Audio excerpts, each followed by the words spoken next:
औज़ुबिल्लाहि मिनश्शैतानिर्रजीम बिस्मिल्लाहिर्रहमानिर्रहीम। शुरू खुदा का नाम लेकर जो बड़ा ही मेहरबान नहायत रहम करने वाला है। अस्सलामु अलैकुम वरहमतुल्लाहि वबरकातुहू। तमाम सामीन को हमारे चैनल की तरफ से खुश आमदीद। मुझे उम्मीद है कि आप सब लोग खैरियत से होंगे। नाजरीन, आज का जो वजीफ़ा मैं आप लोगों की खिदमत में लेकर हाजिर हुई हूँ वह शहर से कहत को दूर करने के लिए है।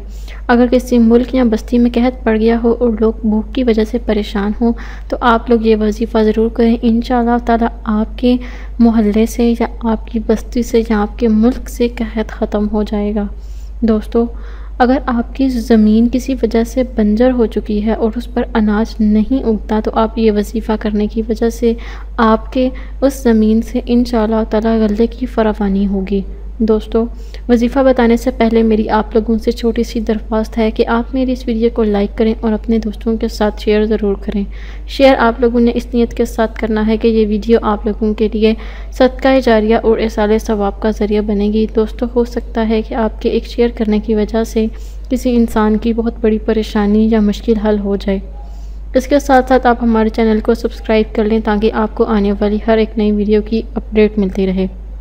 दोस्तों, अब मैं आपको बताऊंगी कि आपने ये वजीफ़ा कैसे और कब करना है। ये वजीफ़ा एक शख्स एक वक्त में भी कर सकता है, लेकिन ये लंबा वजीफ़ा होने की वजह से एक वक्त में करना मुश्किल है। इस वजह से चंद अफराद मिलकर भी इस वजीफ़े को कर सकते हैं।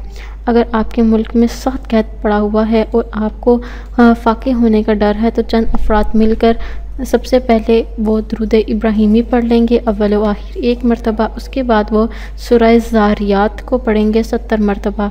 आपने रोज़ाना एक वक्त में पढ़ लेना है और उसको एक वक्त में पढ़ कर ही ख़त्म करना है। इसके दरमियान में आपने किसी और के साथ बातचीत या गुफ्तगू करने से गुरेज करना है। जब तक कहत ख़त्म नहीं होता आप ये अमल करते रहें। इंशाअल्लाह ताला जल्द ही मुल्क या बस्ती से फाका दफ़ा हो जाएगा और गले की फरावानी हो जाएगी। दोस्तों, अगर आपको आज का वजीफ़ा पसंद आया है तो कमेंट्स में इसका इजहार ज़रूर करें। इंशाअल्लाह ताला आपसे फिर मुलाकात होगी बहुत जल्द एक नई वजीफ़े में एक नई वीडियो के साथ। अगली वीडियो तक मुझे इजाज़त दीजिए। अपनी दुआओं में याद ज़रूर रखिएगा। अल्लाह हाफ़िज़।